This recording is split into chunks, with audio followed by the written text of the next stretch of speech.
अस्सलाम वालेकुम। उम्मीद है आप खैरियत से होंगे। आपके फीडबैक का बहुत बहुत शुक्रिया। बहुत सारे लोग दुबई जाना चाहते हैं। अब दुबई जाने के दो पर्पसेस हैं।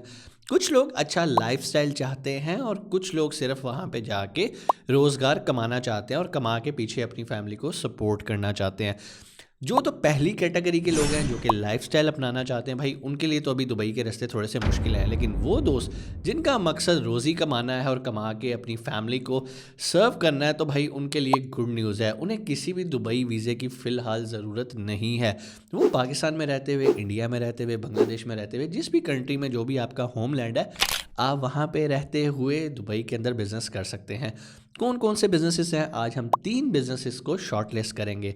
और ये वो बिज़नेसेस हैं जिसमें कोई आपको बहुत बड़ा सरमाया नहीं चाहिए, सिर्फ आपकी अपनी मेहनत, स्किल चाहिए, जो कि आप बआसानी डेवलप भी कर सकते हैं वक्त के साथ। जब उस फील्ड में कूदेंगे तो आपको खुद ही चीज़ें भी समझ में आना शुरू होंगी। वीडियो में आगे बढ़ने से पहले एक छोटी सी रिक्वेस्ट करूंगा कि अगर आप चाहते हैं कि इसी तरह की मजीद मालूमाती वीडियोस आपको मिलती रहे, तो भाई हमें चाहिए होती है मोटिवेशन, और वो सिर्फ तभी मिलती है जब आप सब्सक्राइब करते हैं और कमेंट में आके हमें बताते हैं कि आप नेक्स्ट वीडियो कौन सी देखना चाहते हैं। तो अगर अभी तक आपने चैनल को सब्सक्राइब नहीं किया तो भाई सब्सक्राइब कर लो और हम चलते हैं अपनी वीडियो की तरफ। 3 तरीके मैं आज आपको बताऊंगा जो कि आप पाकिस्तान में बैठे बआसानी कर सकते हैं। और जो पहला तरीका है ना, वो बिल्कुल आखिर में बताऊंगा, क्योंकि वो ऐसा तरीका है जिसमें मेरा ख्याल है कि अगर आप उस फील्ड के अंदर आ जाते हैं ना, तो बाकी सारी फील्ड्स आप भूल जाएंगे। तो हम चलेंगे उल्टा, ठीक है। सबसे पहले मैं आपको तीसरा ऐसा मेथड बताऊंगा जो आप पाकिस्तान में बैठे कर सकते हैं। और ये मेथड मुझे कब रियलाइज हुआ कि ये काम ऐसा हो रहा है, क्योंकि अभी रिसेंटली जब मैं दुबई में था, फैमिली आई तो मुझे बड़ी गाड़ी जो है वो रेंट आउट करनी पड़ी। जी हाँ, मैं बात कर रहा हूँ कार्स रेंटल बिजनेस की। चूंकि दुबई एक टूरिस्ट कंट्री है और वहाँ पे टूरिस्ट आता रहता है, आजकल तो वैसे भी सीजन लगा हुआ है।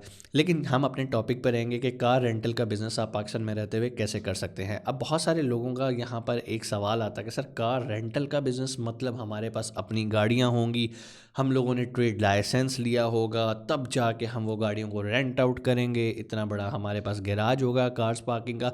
तो भाई ऐसा कुछ नहीं है। जिसने काम करना है ना, वो काम कर लेगा। और वो काम करने का तरीका ये है कि भाई देखो, वहाँ पे ऑलरेडी बहुत सारी रेंटल कंपनीज हैं जिनके पास गैराज भी मौजूद हैं, जिनके पास गाड़ियाँ भी मौजूद हैं रेंट पे देने के लिए। आपने सिर्फ क्या करना है, आपने यहाँ पे बैठ के क्लाइंट्स ला के देने हैं उनको। और क्लाइंट्स लेकर आने के लिए जो एक बेहतरीन टूल आज के दौर में, मॉडर्न दौर में यूज़ होता है, उसको हम डिजिटल मार्केटिंग कहते हैं। अगर आपको डिजिटल मार्केटिंग आती है तो यकीन माने, जितने भी आज के मैं बिजनेसेस आपको बताने लगा हूँ, आप उन सब में कामयाब ज़रूर होंगे और पाकिस्तान में रहते हुए।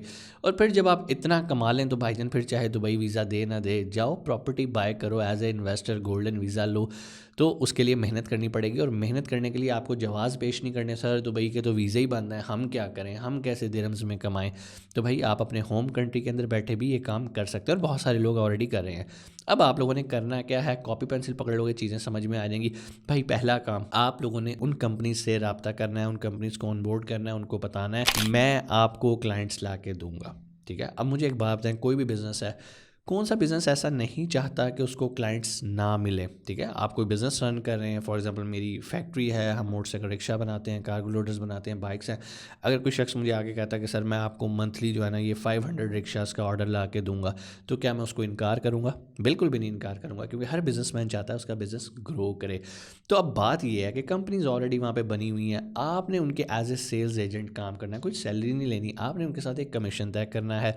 पाकिस्तान में बैठ के आपने उनको क्लाइंट्स सिर्फ उनको रिकमेंड करने और उनके पास भेजने हैं। जो क्लाइंट आपके रेफरल से साइन अप होते जाएंगे, कार रेंटल होते रहेंगे, उसका कमीशन आपको मिलता रहेगा। आप लोगों ने ये बात तो सुनी होगी कि भाई ऊबर के पास तो एक भी गाड़ी नहीं है, फिर भी कितना कामयाब ट्रांसपोर्ट का बिजनेस चला रहे।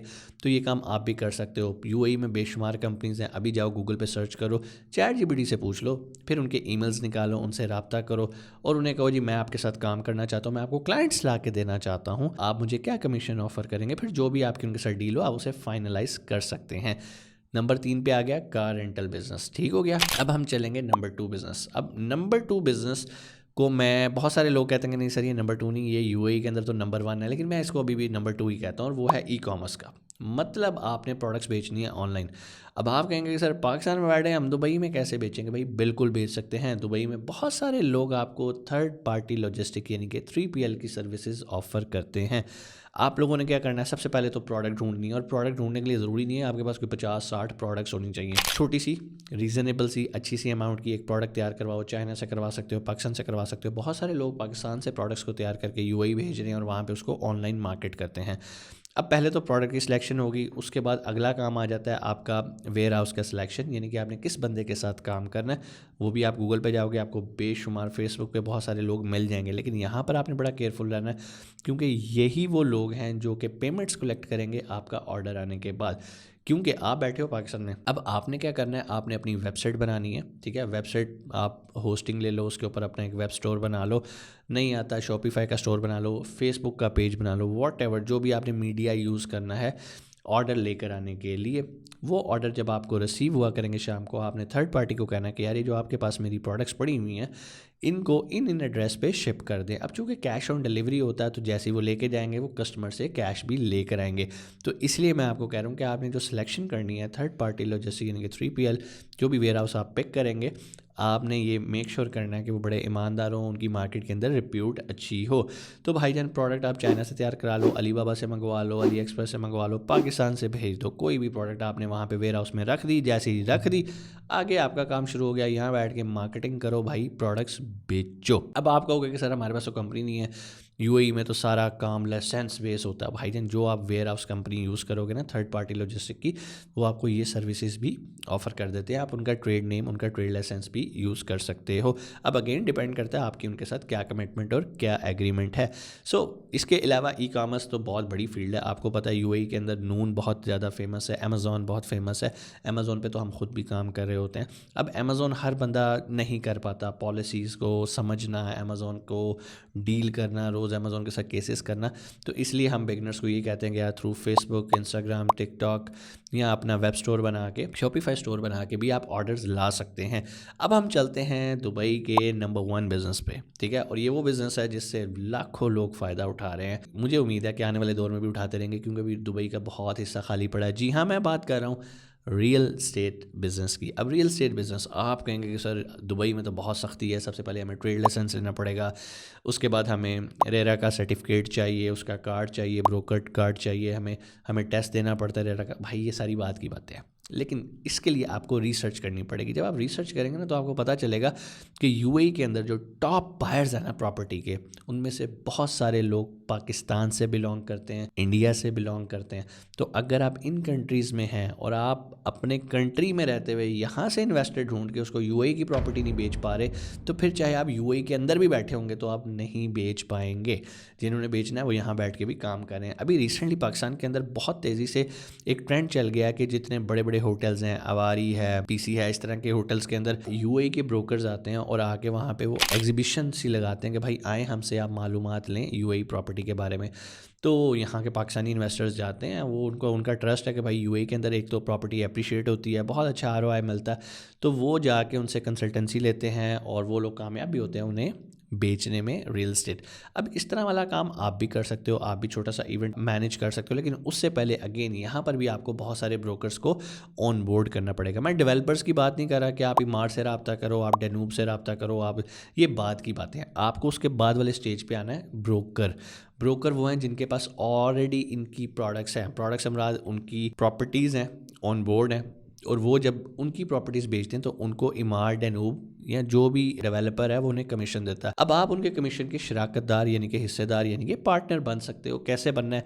यहाँ पे रहते हुए आपने उनके प्रोजेक्ट्स की जो भी प्रोजेक्ट्स है, पहले तो आप ऑन बोर्ड हो जाओ, किसी के साथ लिंक हो जाओ और उन्हें कहो कि यार मिसाल के तौर पे आपको 4% कमीशन मिलता है, मैं आपको क्लाइंट्स ला के देता हूँ, तो हम इसे 50-50 2% कर लेंगे। अब just imagine 4% is not a small amount, वो भी यूएई के अंदर जहाँ पे प्रॉपर्टीज़ 1 मिलियन, 2 मिलियन, 3 मिलियन की बिक्री होती है। अब आप इमेजिन कर लो कि उसका 4% क्या कमीशन होता होगा।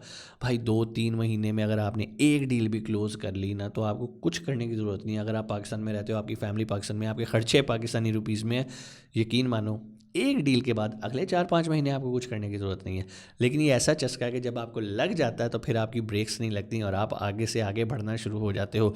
सो स्टेज 1 आप ब्रोकर से रब्ता करें, ईज़िली मिल जाते हैं। ब्रोकर्स तो खुद ढूँढ रहे होते हैं कि यार हमें कोई सेल्स एजेंट मिले। आपने कौन सा उनसे सैलरी लेनी है, चीज़ बेच के उन्होंने आपको कमीशन देना है, ठीक हो गया। वो नहीं देंगे, अगला ब्रोकर पकड़ लेना। ब्रोकर्स की तो भाईजान इस टाइम भरमार है यूएई के अंदर, ठीक है। बहुत सारे तो यहाँ पाकिस्तान के अंदर भी बैठे हैं, इंडिया के अंदर अपना ऑफिस खोल के बैठे हुए हैं। एक ऑफिस उनका दुबई में, एक ऑफिस उनके यहाँ पर है। सो अब आपने अपनी स्किल यूज़ करनी है। अब यहाँ पर भी आप डिजिटल मार्केटिंग के थ्रू रियल स्टेट प्रोजेक्ट्स को मार्केट कर सकते हो, पाकिस्तानी आवाम को, पाकिस्तानी इन्वेस्टर्स को बेच सकते हो, अपने पर्सनल कॉन्टैक्ट्स बेच सकते हो, ठीक है। तो कहने का मतलब ये है, ये एक ऐसा बिजनेस है जिसके लिए भी आपको करने के लिए कोई सरमाया नहीं चाहिए। पहली चीज़ रेंटल बिजनेस, मैंने आपको कार रेंटल का बताया, उसमें सिर्फ डिजिटल मार्केटिंग का एक्सपेंस आपको चाहिए। नंबर 2 वाला जो है ई कॉमर्स, यस, उसमें आपको इन्वेंट्री का एक्सपेंस चाहिए।